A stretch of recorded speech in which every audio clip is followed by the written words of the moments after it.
బొమ్మలాంటి ఆమె పక్కనుంటే పగలే వెన్నెలనే కురిపిస్తా నీడలాగా నాతో ఏడడుగులు సాగితే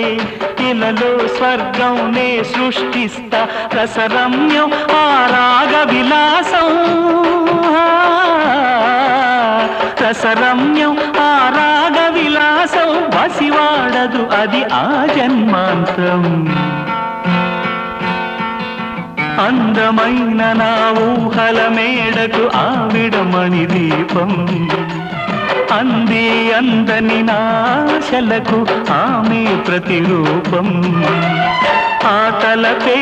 నా ధ్యానం ఆ అభినవ దేవత నా ప్రాణం